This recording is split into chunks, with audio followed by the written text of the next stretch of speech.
Delhi high court ও ওয়াকফ জমিতে ভোগ দখল নিয়ে উদ্বেগ সুপ্রিম কোর্ট। ওয়াকফ সম্পত্তি নিয়ে শঙ্কার জায়গা রয়েছে, মেনে নিল শীর্ষ আদালত।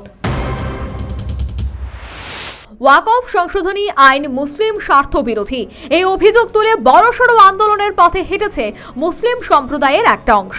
এ নিয়ে দেশ জুড়ে বিক্ষোভের আজ ছড়িয়ে পড়েছে।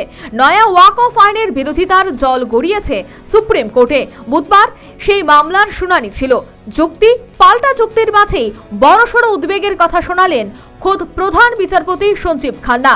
মূলত ওয়াকফ বাই ইউজার বা ভোগ দখলে ওয়াকফ সম্পত্তি নিয়ে সত্যি যে শঙ্কার জায়গা রয়েছে তা মেনে নিল শীর্ষ আদালত। প্রসঙ্গত, নয়া ওয়াকফ আইন নিয়ে কেন্দ্রের বিরোধিতায় শীর্ষ আদালতে মামলা করেছে একাধিক রাজনৈতিক দল এবং ধর্মীয় সংগঠন। আসাদুদ্দিন ওয়েসির মিম সহ Trinamool, CPI, Samajwadi party, RJD, JDU, Indian মুসলিম লীগ সহ একাধিক দল রয়েছে তার মধ্যে। প্রায় প্রতিটি মামলারই মূল বক্তব্য, এই নতুন আইন মুসলিম স্বার্থ বিরোধী এবং তাদের মৌলিক অধিকারে আঘাত করতে চলেছে, তাই তা অবিলম্বে প্রত্যাহার করতে হবে।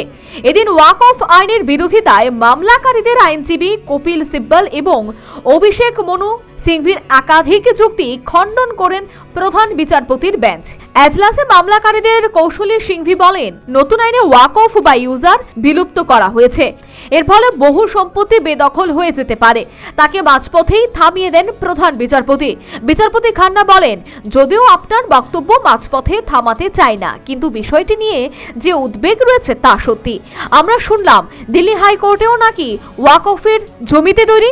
আমরা বলছি না সব ক্ষেত্রেই এমনটা ঘটেছে, কিন্তু বাস্তবিকই উদ্বেগের কারণ রয়েছে। National bureau report, news vanguard.